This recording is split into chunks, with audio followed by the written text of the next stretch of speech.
The Dead Pair podcast is brought to you by the Elite Experience, Elite Shotguns, and is fueled by Fiocchi. Paul? Welcome to the Dead Pair podcast, coming in hot with everything you want to hear about sporting clays. Guy Fieri. How are you, gentlemen? Thanks for having me. Anthony Matarese Jr., how you doing tonight? I'm doing pretty well. Welcome back, David Radulevich. That's a net positive. Brad Kidd. Corey Cruz. Thank you for joining us this evening. Now I feel awkward. With your hosts, Jason One Rambo more Red Bull for you. and Sean Alley. Woo, yeah! Christmas. Let's do it! Often imitated but never duplicated. It's the Dead Pair podcast. And now, it's showtime. Welcome back, Mr. Large and in Charge. Yeah, this one went a little longer than we expected. It did. So, for everybody, this is part two of part 1 and 2 with Derrick Mein and Chad Robertson studio. Make sure you're getting over to YouTube and checking out the video because we filmed all of this of them being in studio. But let's proceed, shall we, Mr. Alley? I can't wait. Hey, Jason, let's do a real quick tourney talk. It's Tourney Talk. Brought to you by Score Chaser. All right, the Caribbean Classic at Vero Beach, Fun in the Sun, is now open for registration. Shoot is February 5th through the 12th, 2024. They're going to have a purse, an HOA of $2,500, runner-up $1,500, and then they're going to pay back each class $300, $200, $100. Of course, yours truly and Mr. Sean Alley, Large and in Charge, will be there and present. Yes. New for this year, Rick Hemingway and Ben Wise, along with Kirk Perkins and Brian Palmer, will be setting targets. Nice. So that's going to be a fun one, man. It's up on Score Chaser. Go ahead and get registered for it. So the question is, with all the different disciplines you shoot, is there one win or one defining moment that you think kind of stands above everything else for you? The World Championship. The World Championship is the one. That is the hardest event with a shotgun you could ever win. Really?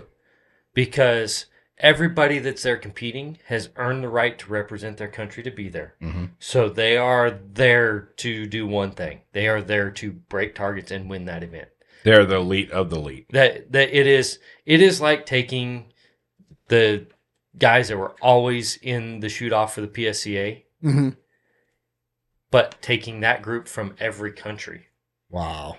That's cool. You know, you could equate it to taking the top 2 or 3 from every state in the U.S., the best 2 or 3 shooters from every state, and that is the totality of the group that's competing, and they're trying to win the national championship. That's a good way to explain it. That's kind of mind blowing when you think about that level of So competition. it is literally the best of the best. Any one of them can win. Now, it might be harder to win an Olympic medal because there's 28 quotas that get given out, and then there's 2 for the home country or something like that. There's a total of 30 people that will compete in men's trap in Paris. Well, it's hard to make that. That might, once you get there, that event, it's still hard to win because you're competing against the best 30 shooters on the planet. But it's a fewer number of people to beat than the World Championship. But the World Championships, that is, to me, the hardest event to win with a shotgun on the planet. Wow. That's so cool. That puts it in perspective. Yeah, very much so. Over your feet task even. Oh, World absolutely. title. When I won the World Feet Task, I would have told you that was the hardest event to win that I'd ever shot outside of our national championship. I feel like our national championship is harder to win than the World Feet Task. Just because you have twice the number of competitors. Yeah. And there's a lot more distractions at the national championship. Not saying the World Feet Task isn't easy to win, because it's really hard to win. Right. It's obvious. We've had, 4 Americans win it? And we've got some pretty darn good shooters here in this country. Oh, yeah, absolutely. But the environment, the competition, none of it compares to the ISSF stuff. Like, even going to a World Cup, which there's 6 of those every year. We've been going to 4 or 5 of them. Even the World Cups, to me, are as hard to win as our national championship. Yeah. So, I mean, I haven't won a World Cup yet. Wow. I've only won one medal. I was gonna ask if that was on the bucket list. I finished 4th twice. Oh wow! You know, so I've made several finals. So I've been close, but they are hard to win. But still, 4th out of that group. I mean, Right. that's a hell of an accomplishment. Yeah, man. That's incredible. It's an incredible group of competitors that are butting heads every time we go out. Well, Chad, you're more on the lines of us mere mortals over here. You've been. Oh wait, I'm awake. I'm sorry. Yes. You've been shooting really well, and you're on a new path. So, do you mind? You don't have to go down a rabbit hole, but do you mind kind of sharing what your goals are? What are you looking to do?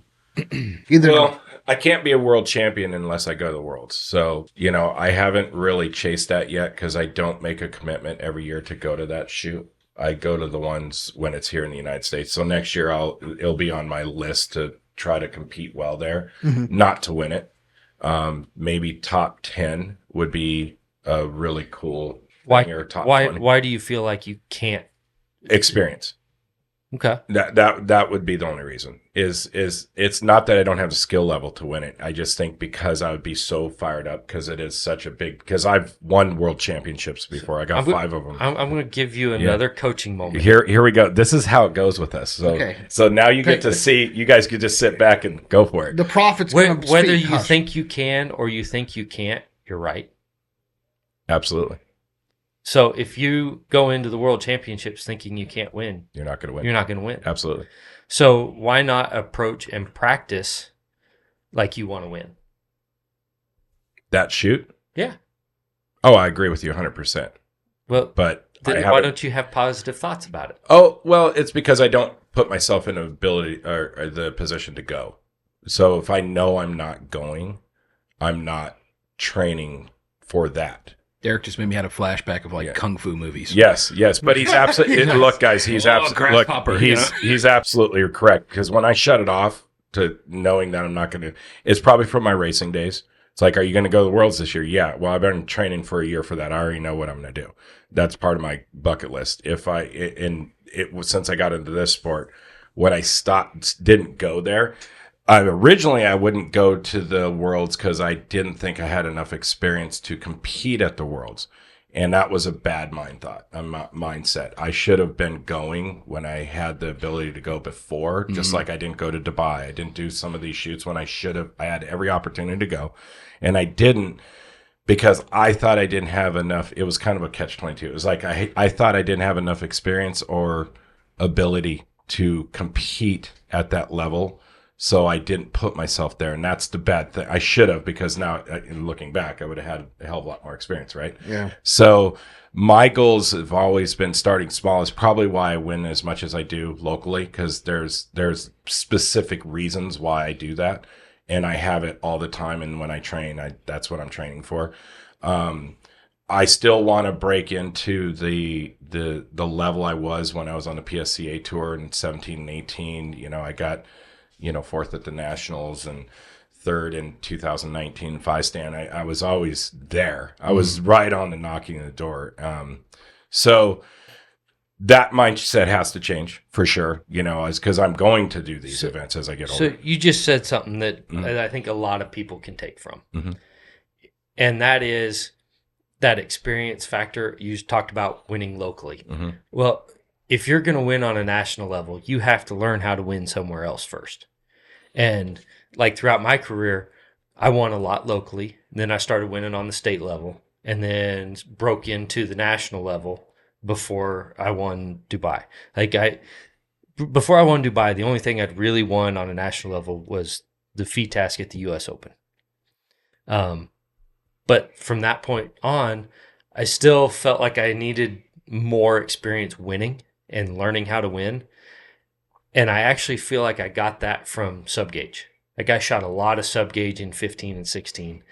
And I won a lot of the subgauge stuff. And I feel like that gave me the experience of winning, that when I started focusing on the main events and that kind of stuff, stepping away from the subgauge, my mind was comfortable winning. So that's where it carried me through. And this is where you get the coaches like Derrick, even myself, where, you know, I may have not have won some really big stuff in this game. I've won state titles and been nationally ranked and all that stuff and all of Yeah, but I don't think it's not sport specific. Right. I mean, we talked about this in motocross. I mean, it was you got to have the skill and the knowledge mechanically is one thing. Mm-hmm.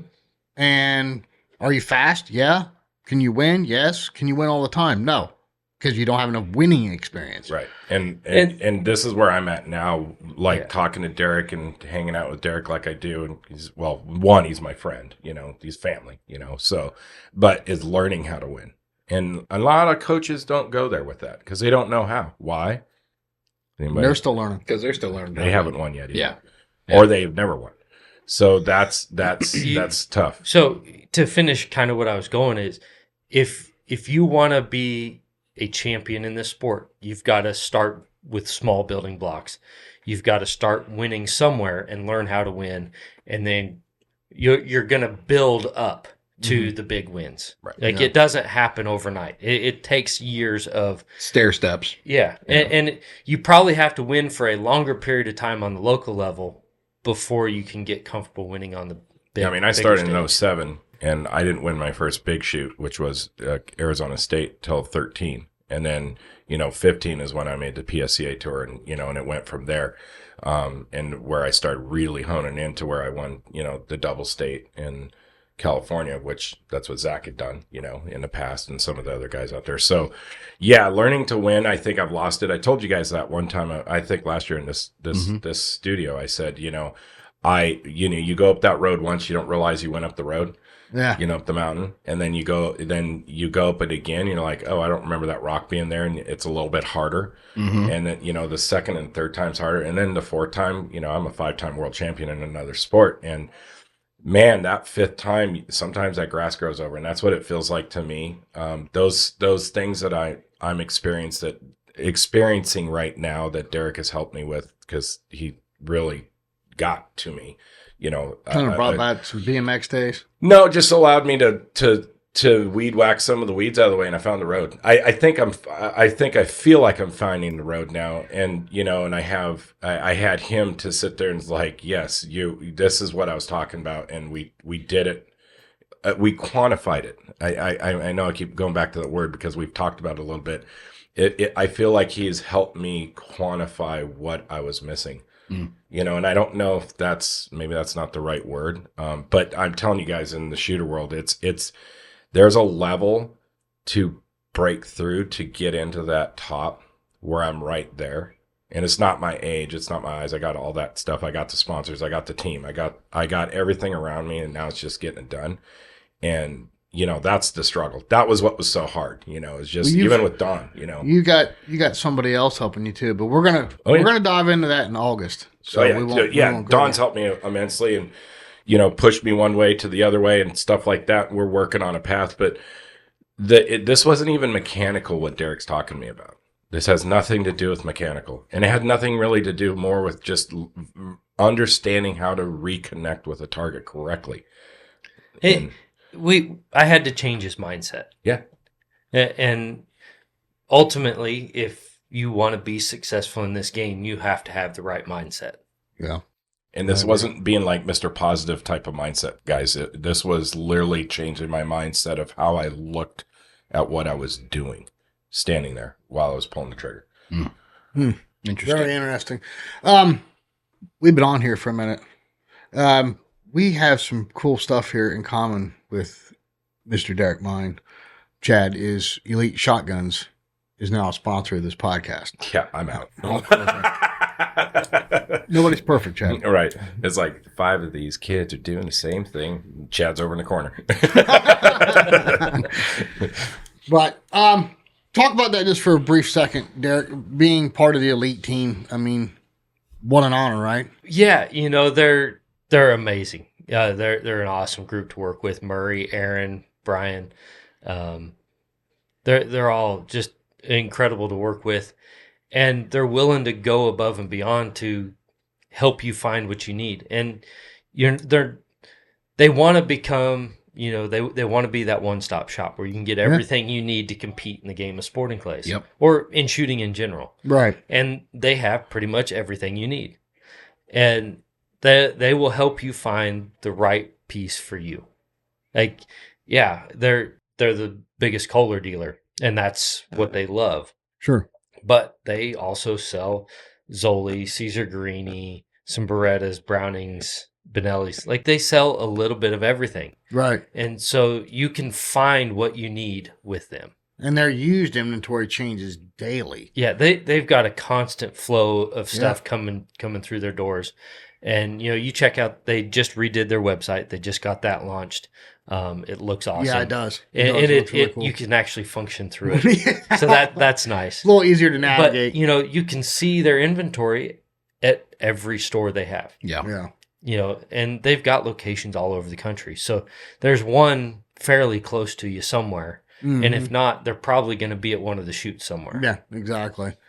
A sponsor that we have in common, Mr. Roberts, Fiocchi. Yeah. You're even wearing a Fiocchi shirt. Look at you. Love me some Fiocchi. Repping. They've been great. I mean, I just love what they have done for me in the game. And, you know, it's what I started with. Hopefully I'll finish my career with them. If not, you know, it's just what it is. This game's always evolving, but I love them to death. And Are you still shooting the paper? No, they haven't been able to make any runs. Oh, that's right. They're not doing any runs on paper, so I'm back on the plastic hulls, little rhinos, 8s mostly. I carry a case of 7.5s everywhere I go, just in case of the wind or whatever. But no, I know one sponsor that all of us in this room have together. And it's the only sponsor that I know of that actually gets excited about you blowing up their product is White Flyer. Oh, my gosh. Yeah. What a business model. Yeah. I mean, the greatest business model ever. Let's make something that people can destroy and they'll want to buy more. I mean, how cool. I mean, seriously. Right? It blows my mind. You know, fantastic. They've been such a huge part of the shooting sports for over a century. Like they're an incredible company, yes, you know, they and are. without them, we'd struggle to have targets to shoot at. So absolutely. They're awesome to have on I board. want to, you know, I throw my own targets at my house. I want to try that new bio they came out with. I'm supposed to be getting some. I don't know if have you got any of those yet? I haven't. Yeah, I'm supposed to be getting some to test. I know Ricky tested them in the trap, and they're supposed to be really, really good. Yeah, so, I want to toss them. I do know they fly really good out of my Promatics. Gotcha. You know what? I can't lie. Derrick maintains his machines, and we were throwing some stuff, and I was pretty impressed. See, this is where the old saying, "This is a perfect example. Nobody's perfect." Right. Because if he wanted to practice consistency, he'd have an Atlas train. Yeah, maybe. I don't know. I might get him to work on get down to Derek's SD. just smiling. He's just smiling. You know what? There's so many good people in this game. Something I've learned immensely from myself is everybody gets on these kicks of, you know, oh, this is the best or that's the best. And I get it. You know, I'm not going to be like, there's some pros out there that, you know, when they'll go with a sponsor and, you know, they're the best in the world. They'll fight you on the Facebook. They'll tell you they do this, they do that. And then they get another sponsor. And all of a sudden that old sponsor they had is not the best anymore. And it's the next best. Sometimes it's not just that the product is awesome. It's the people behind it, like Bear Pelt. Right. So look at Eric and Heather Roden. Look how good of people they are. For me, you know, as a shooter, it's always whatever team you have. I mean, you look at Derek's back of his shirt. He has a great team behind him. And those guys literally bend over backwards, not only just for him, but anybody they come in contact with. That's the cool thing with our sport and industry is everybody that's involved is trying to promote the game. Yes. Like they are trying to make the game better some way, somehow. Mm-hmm. And I think that's the cool thing with our industry. You know, you start looking at other industries, competitors butt heads. And they don't necessarily move the industry forward. Right. In our game, you can't say that. Everybody in some way, somehow is helping has the the game same forward. goal in mind. Yeah. Yep. Make it bigger. Another sponsor we share, Chad, RE Randolph. Yeah. We just did a giveaway. Did you? Did you see who that? won it? A guy here locally, Okay. Mike, and then JD Yeah, starts with a P. I can't remember his name. I can't even. But they both guessed the exact number. Yeah. How many was there?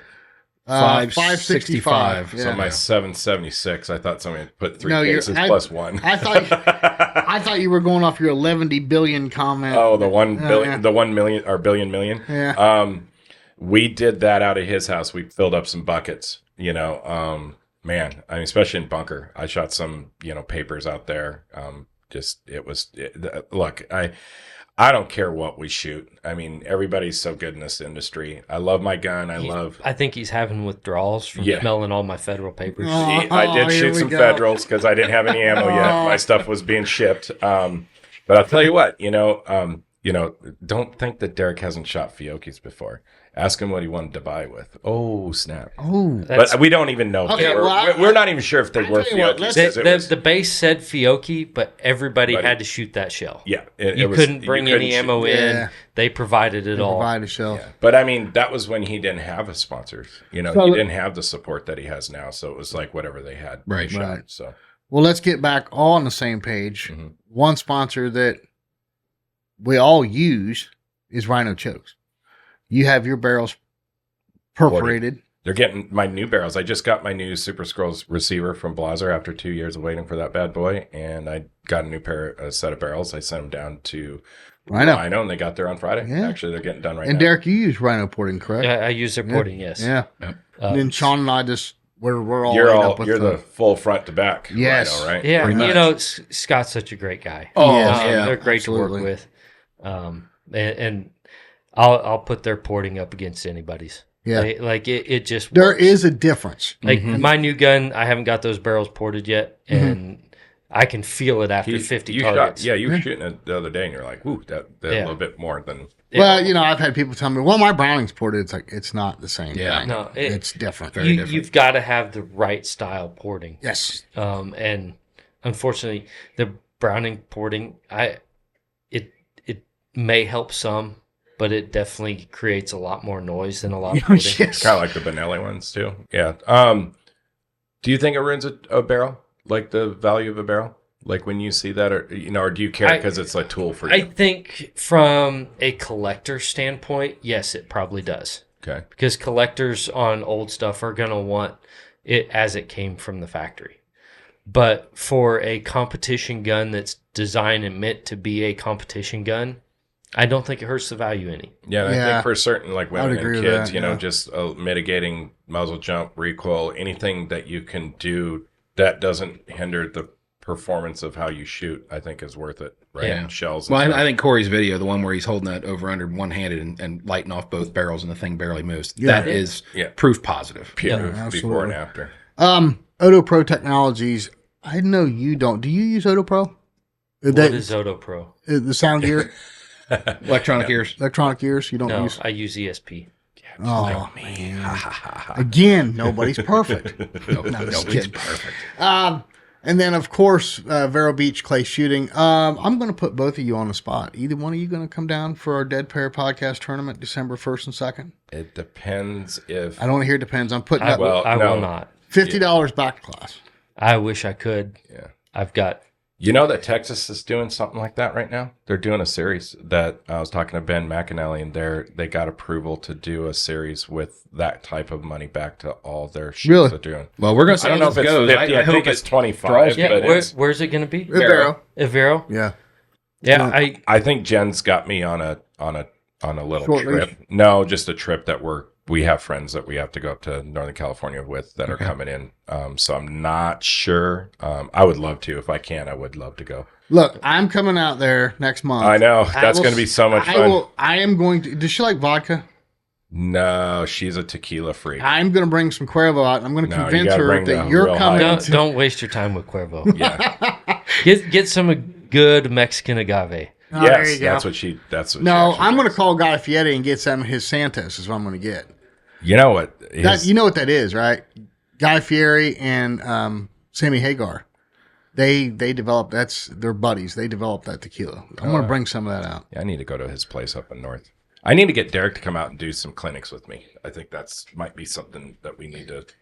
Well, we'll see if California's ready for Jason Rambo. There's a lottery going for my time. I know. And pretty much if I'm not competing somewhere, my family wins that. Yeah, lottery. he was like, "Hey, what's that deal with the Texas thing?" So I texted McAnally last night, and he sent me the stuff, and I'm like, "It's this date." And he's like, "Nope, gonna be gone. This date, nope. This date, nope." He looks like I'm not shooting that series. Is your coaching that busy, or just traveling, or both? Just or? competitions. Really? And when I'm not competing, I want to be at home with my family. Oh yeah. I don't spend enough time with them, and so my approach has changed to I'm going to compete when the competitions are there, but the rest of the time I'm going to be at home. Right. So Even the coaching is not as much with him. If anybody's wanting lessons from me, I'd love to be able to travel around some and teach, but it's not going to work with my life right now. Sure. So I do have a few days available that I can teach at home at Powder Creek, but they're few and far between. Yeah. Yeah, I mean, I got to see it. Like, look, Jen's kid he's 20, so he's like, "Oh, where are you going this week? Oh, you're going to be gone," that kind of stuff. Jen's giving me the little bit of the dirty eyeball of like, wow, this year's been a little bit much more. And I'm like, next year's going to be worse because both worlds are here, right? So, and plus I'm teaching when I travel now because I right now I'm making that opportunity and building a name in certain areas so I can. Well, not only do that, more but stuff. it makes the travel a little bit more affordable. Yeah, and that's the other thing too, right? But I saw something the other day. I hope this, we can edit it out or whatever. But Riley is just. She was very shy and it's stranger danger when I came out last time. And, she's just blossomed since she's, gotten into school, and we're just like little buddies. And she, she had a tough time with us leaving the other day with him. So yeah. Well, it's, we're only into May and my daughter's already, where are you going? And they hang out. Why are you leaving like, again? They're truly hang out. Like Derrick hangs out with her and plays, and not like your typical put you in front of a TV with some form of apparatus and see it in 2 hours. It's like they're out in the fields. They're doing stuff on the farm. They got ducks. Why do they have ducks? Because Riley wanted them. They got chickens. They're getting goats. Got cats all over, and their dogs are just crazy. It's such a cool place. I mean, I felt at home, and That's awesome. I'm not from Kansas, and I felt it's going to be cool this summer. Riley's going to be traveling with me some. Nice. So that's going to be fun. Yeah. That's I cool. mean, well, you look at guys like Anthony, he travels with his family. So does Corey. Sure. I mean, so it's important. I mean, families. Yeah, we were trying to get your family to come out. Are they going to come, you think? You think they'll buy a ticket and get out there? Well, the daughter's going to be out of school. It's really boils down to the wife's work schedule. Right. She's got a boss that's so we're trying gonna to retire. And couldn't get you out there pushing her. large in charge, but No, sorry, we'll get Jason out there and shoot our Hey, state look, shoot. And, it's just like the regionals this week. Some people find things important, other people don't. I'm with it. I got this salt mine here to manage. Salt mines. Yeah, I saw your get the slave labor out there. All the with minions are out there chipping away. So, Well, guys, this has been awesome. The only two people we have not brought up yet is Score Chaser and Don Grant, and I don't think any of us sign up for a tournament without Score Chaser. Nope. You're getting your mind right with Don Grant. Hey, Score Chaser, we want shoot-offs for the money. Stop doing runbacks. I think that's up to the club. I don't think that's up to Score Chaser. At the big events. If you're shooting off, if there's $1,000 up for grabs and they do a tiebreaker, I want to shoot off. I'd rather shoot off and either the person be there or not there. So There's another podcast topic. Oh, boy. Show up for shoot offs. Yet another one. So speaking of shoot offs, that's the one thing that I feel like Sporting Clays is lacking in. If you go to the World Skeet or the Grand American, what does everybody live for and they get excited for? The shoot-offs. Yeah.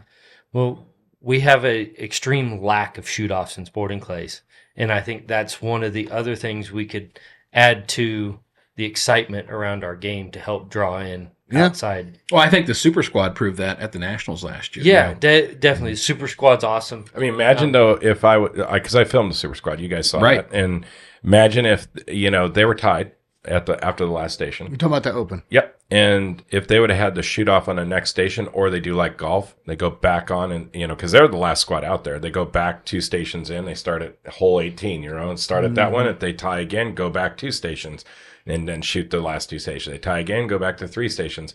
And we're already out on the course. The whole point of the Super Squad was to get spectators out there. Exactly. And watch, That's the whole so point. we're already there. They're not, as soon as that was over, they're not going to, unless they can figure out and hire a wedding planner where they can get, shoot-offs to happen within 15 minutes of the shoot happening in the stadiums and stuff like that. Or, like at the Nationals, run down the skeet fields, the last 4 or 5 stations into the stadium. Any shoot-offs, it's already ready to go in the stadium. That's what we did in PSCA, and it was phenomenal. The TV coverage and everything we did, because we got interviewed as we were going in the stadium. Yeah. What do you have to shoot? What do you got to be? I think for that to work, you would have to end our Nationals a day early and bring back the top, how many ever, 50, squad them worst to first, and everybody starts on station 1 and ends in the shoot-off stadium. Just think of the excitement that could create. Oh, wow. You come incredible. Back Sunday and you start at 10 o'clock in the morning, you're done by 1 or 2 at the latest. Yeah. And you've got all the awards to do Sunday. Everybody's out of there by 4 o'clock. Yeah. And they can travel home. And now, I mean, it's just like Chad told me the first time I went to the Nationals 2 years ago. This will be the 3rd year. Yeah. He's like, do not fly home on Sunday night. Like, don't do it. I'm like, what do you mean? He's like, well, first of all, if you shoot well enough to be in a shoot-off, you're going to be shooting off Sunday night. He said, you always go back the next day. And, I don't think I booked my flight till Monday evening. One thing I remember is growing up is, again, I won sub-juniors in 99. There was a huge crowd in that stadium. Mm-hmm. I'd say a couple hundred people stuck around for the award ceremony. Really?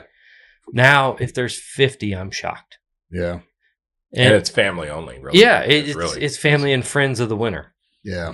It's kind of disheartening to some extent that there's not a bigger crowd that sticks around. I understand people got to get home and get back to work, whatnot. And I think that's why ending on Saturday would help create a better environment to celebrate the winners. I don't think it'd be that hard to do. Just back it up to Wednesday start instead of Thursday. Well, I think you could do, if you're going to bring the top so many back on Sunday, you could do 3 or 4 2-day rotations. Yeah. To shoot your 300 targets, and then end all the side events on Saturday as well. And then Sunday is just that group shooting, and then they're there for everybody to come out and watch, stick around, have some excitement. As soon as it's the last guy shoot, you're doing the awards within 10, 15 minutes. Keeps all the vendors open. They're not left the building, on Sunday afternoon. No, absolutely. So there's a lot of things. There's some really cool. Well, that's what happens when you're driving for 10 hours. You start that's what I can't put it in words, guys. I've learned more from sitting in a hotel room with Derrick or some other pro where we're sitting having a drink down at the bar, or like in Derrick. I mean, we went through 4 states yesterday? 3, 4? Started in Kansas, went through Missouri, went through Indiana to Ohio and Illinois. Yeah, 4. So, we got 4 more to go through, I think. But I mean, the conversations that you can bring up and we're our own worst nightmare maybe, because it's trying to get and you got him cornered where he can't get away. So. No, he's or he goes, I go to the back. We stop, get gas. He goes to the bathroom, comes out. I take off because I want to watch the truck. I go inside and I come out and he's sitting in the passenger seat. It's like, yep, it's my turn to drive, I guess, and he's out. So, but no, it's if you guys can ever get the experience of going, this to me is like a summer tour. Back like in BMX days, we used to do a summer tour and we'd leave, at the beginning of summer and come back at the end of the summer. This to me is like that with Derrick, this opportunity. If anybody gets that opportunity to travel, and do this kind of stuff, I mean, we're so blessed to be able to do this and still keep our jobs and do what we do. And, I'm one step closer to being like him and changing my mindset so I can get one of these things, down, get some of these finishes that I deserve. I mean, I'll tell you what, let's just ask Derrick. My opinion's been Chad's knocking on the door. It's a matter of time. What do you think? I mean, you spent a week with him shooting. He's been knocking on the door since I've known it. Yep. But I mean, as far as mentally, everything else, he's starting to bring it together. He's been building that experience. It took me several years of really dedicating to the game. Like when I was a kid, I was playing everything. Baseball, basketball, played a little football. I did a little bit of everything. Right. So it took me 3 or 4 years of dedicating my life to the game of sporting clays before I really started to win. That's awesome. Yes. I mean, that just shows you right there. That tells you, Jason, that anybody. This is why I keep telling you, anybody can compete. They just have to. They just have to have that.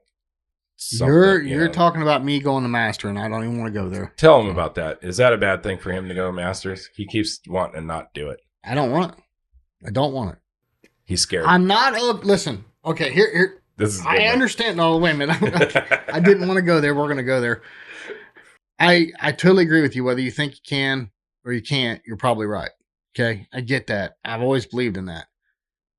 For me to have the illusion of thinking that I can go up against you, Chad, Corey, Zach, Anthony is completely ludicrous. It's not, I can wish it, I can want it, I can think it, I can be delusional and believe it, and it's not going to happen.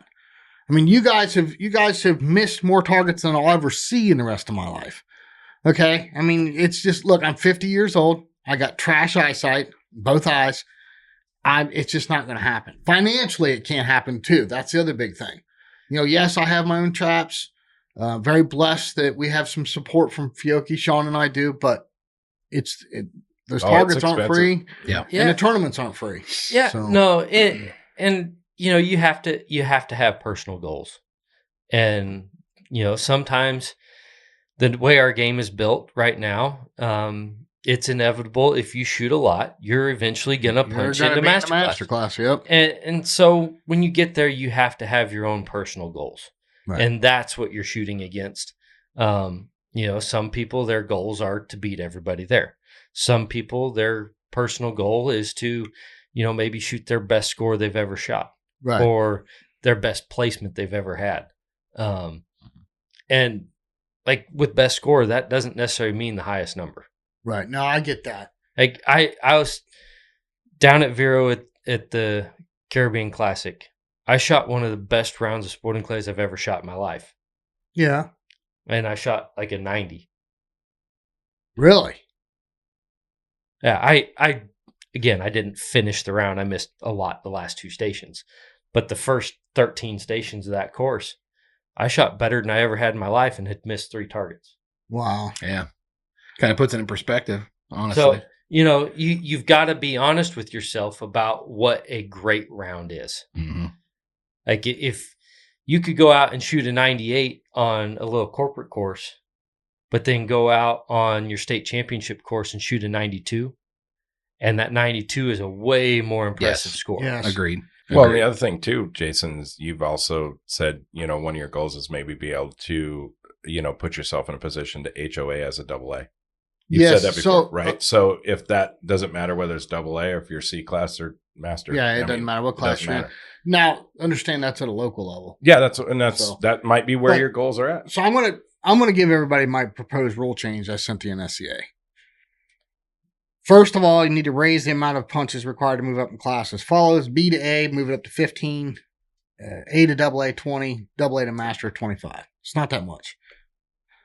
In order to qualify for master's class at a regional shoot, a shooter must have an 88% average or higher.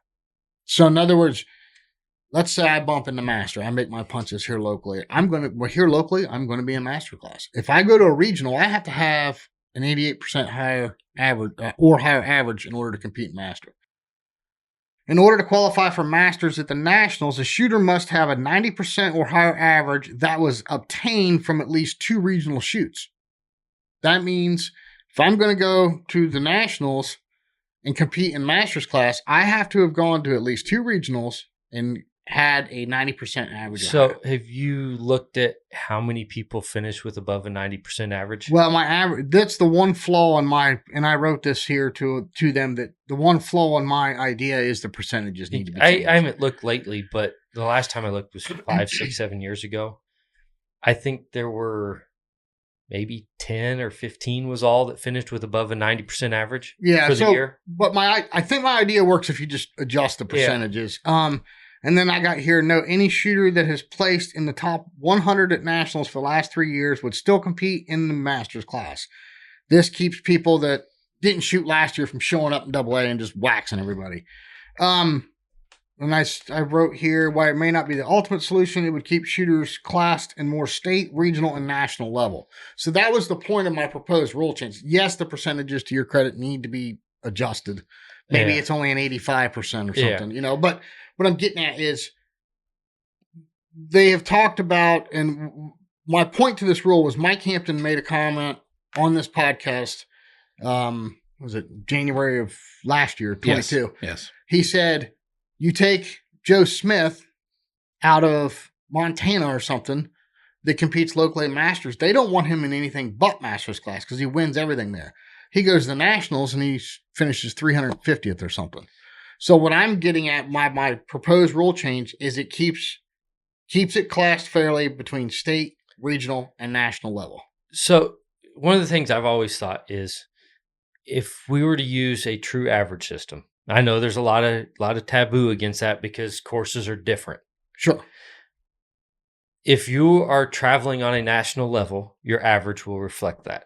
That's what I was talking about, the average from the regionals. If you shoot locally, your average will reflect that. And you're going to be classified based on where you shoot.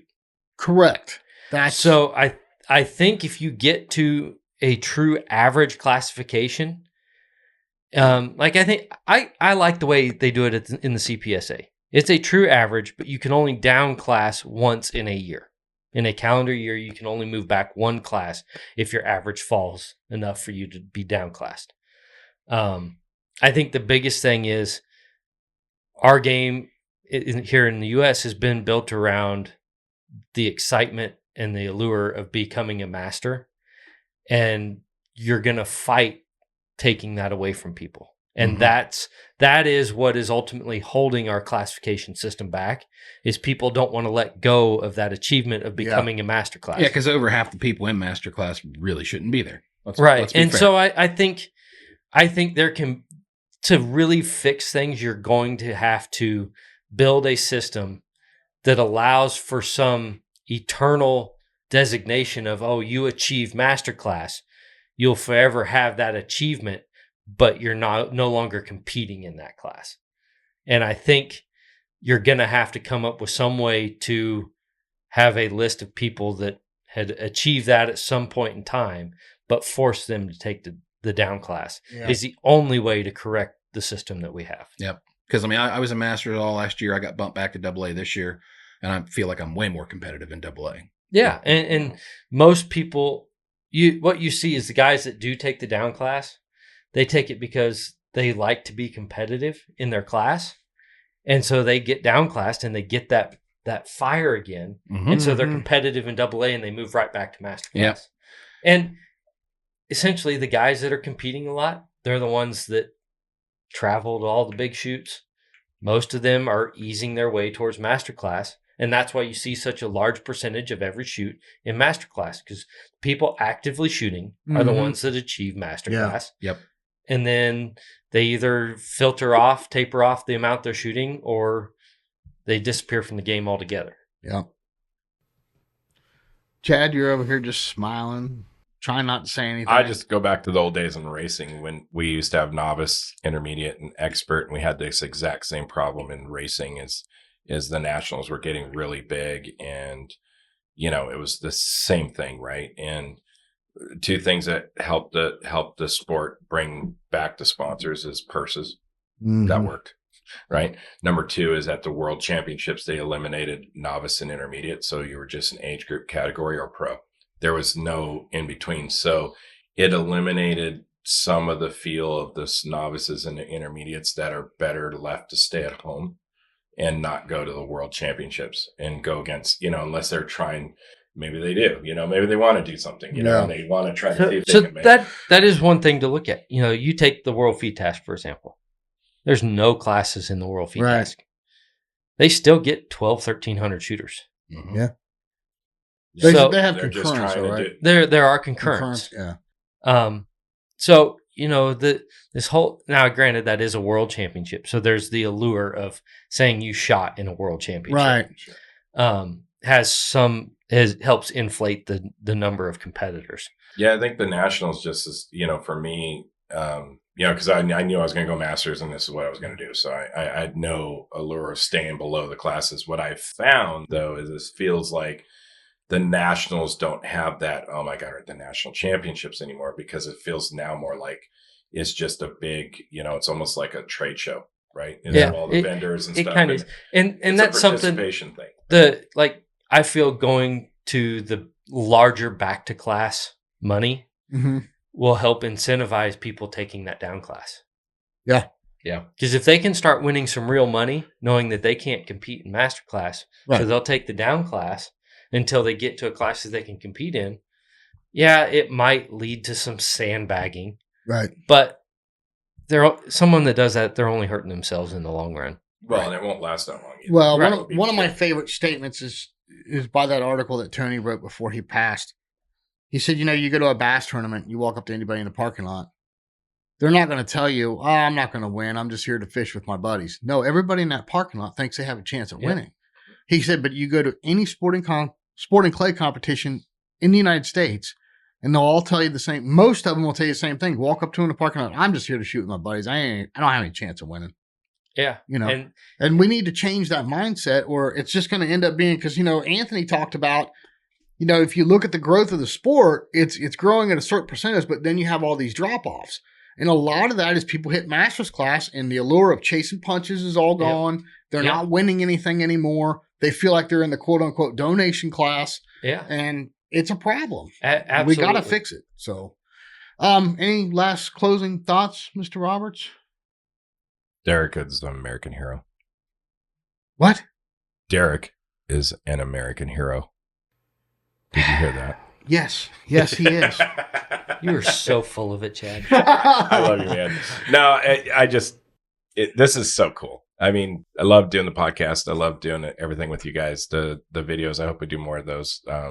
It's gonna be cool to have you come to California and see what we do out west. Well, we'll work on that in Cali, but if we get a little bit of time this week, why don't we do that for Northeast? Maybe we will. Yeah, maybe you can run the camera and I'll run the mic. And definitely, if we're gonna do that, we need to get this interview again. Because, absolutely. Are you gonna speed round him?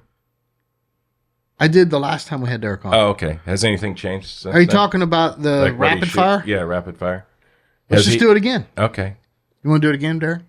I don't know if I did it the first time. I'm pretty sure you did. We'll do it again. All right. This is a redundant question for those of us sitting in studio. Gun. What kind of gun do you shoot? Kohler Max Light. 32-inch barrels, right? Yes. Ported by Rhino. Yes. Your custom stock. Winnig. Chokes. Pure Gold Champion Series. Okay. What's your go-to constriction? Improved Modified. Ammo. Federal. Recipe. 1 ounce 1290 for sporting. 24 gram 1330s for bunker. Okay. And 7.5s or 8s or both? A lot of 8s. Okay. But some 7.5s. Gotcha. Ear protection. ESPs. Eye protection. Pila. Vest. Castellani. What really, Chad? I mean, this is on video, right? Gee, Christmas. He brings the flair. Just start calling him Ric Flair. Right. We do this thing called What's in Your Bag. We're looking for like the Lucky Rabbit's foot. To give you an example, the greatest one, in my opinion, because I started doing it, was by Brad Kidd. He carries a rosin bag. And I started using that. Do you carry anything odd in your bag with you, or anything that might be like, wow, that's kind of cool? I definitely don't carry pencils. That is the best one. Wow. Oh my God, that is hilarious. No pencils. All right. So on that note, I don't have anything special that I carry, but I've got a system to make sure I have the same stuff every time. Very organized. I would not call it organized. I would just make sure that everything that I want to have in the bag is in the bag. It's in the bag. Yeah, I was in his garage and do you ever organize this? Yeah, dude, I travel so much. It ends up just landing right in the middle of the floor, but it's exactly what I need, where I need it, when I need it. What's the Prego spaghetti sauce thing? It's in there. It's in there. How many do you shoot with, or do you bring backup guns? Normally, no. I've got the spare trigger and spare parts. But nothing crazy. I've I've broken 2 ejectors on my Kohler, and that's that's metal. You never know what's going to happen. And how many millions of rounds did you run before you broke those? I'd say I'm probably in the maybe pushing 200 to 250,000 rounds. Wow. Through it. Like I would be shocked if it's over 200, but it's probably right in there somewhere. This is a good question for you because you compete in so many disciplines. We had somebody write in and they asked that when we asked the shooters these questions, they want to know what the point of impact is because that seems to be different from shooter to shooter. Where do you like your gun set? So I look at point of impact 2 different ways. Okay. I want my barrels, if I am flat down the rib, to shoot 50-50. Okay. If I'm truly beads perfectly in line, you don't see any rib, I want it to be 50-50. But I set my stock up where I've got a small gap in my beads. So it's shooting 60-40, 70-30. Okay. For most people. I look at it as that makes the gun shoot where I'm looking. Okay. Do you set your students up that way? If they'll let me. Like I watch my students shoot before I really ever mess with their gun. And most of the time, my students are comfortable with where their gun shoots, so I don't adjust it too much. But if they're having a constant issue, like you kept constantly missing under targets that were slightly going up, I would probably suggest to you to raise your comb. What about you, Chad? What's your point of impact? You 60-40? Exactly what Derrick just said, which is funny because we both, I patterned, just messing around, I patterned my gun because I've lost a little weight here and there, and it's exactly set up the same way as his is. Really? Yep. I've shot his gun before, and his gun's a little lighter in the front than mine, but I can shoot his gun very well because the look is the same. I have a little gap between the beads. If I really bury my head in, if I'm really into it, I can see flat down it's 50-50. And that's actually something that we worked on because I think I'm still seeing some stuff from residual from my old gun where the gun shoots on a particular target that I told him I'm having a lot of issues with. And I just am not comfortable with it. And I've had to change where I'm seeing the target to the barrel because it's now not over the barrel, it's under the barrel because of the way the gun shoots. That's just the way the blazers are, which was interesting. And then once I felt comfortable doing that, it made all the difference in the world. It really allowed the connection. But yeah, I mean, same as his. I think most pros are that way. Very, very similar. Yeah. Like we might explain it differently or perceive it differently, but more or less we're all shooting something fairly similar. How we achieve that is different. Some guys don't put as much pressure in their cheek. Some guys have their combs built up higher. But essentially, we're all somewhere in that neighborhood. Gotcha. Anything else, Sean? No, I think we've covered a lot here. We have. This is a big episode. Hopefully somebody learned something on that because there's a lot of nuggets. Let's see how much you pay attention. What do we tell everybody every week? Put a gun in your hand, give it to somebody else, get them out to the range, let them shoot, let them enjoy it. Put a gun in your hand and give it to somebody else. Yeah, you got to put it in your hand first before you give it to them. And then let them enjoy the sport, get them out there, let them shoot a tournament, get them doing what we do, and then have them come to RAD Chad Roberts to see me on my, my website and all that good stuff. No, I don't have a website. Just kidding. That's pretty good. And then go call Derrick and get with him too because it's something special. So absolutely. Well, Sean Alley, this has been awesome. This has been a real privilege. I've got one last tip for everybody. Yeah, go for it, man. If you're not having fun, you will not be successful in this game. I love it. There it is. I think it's awesome. There it is. Very well said.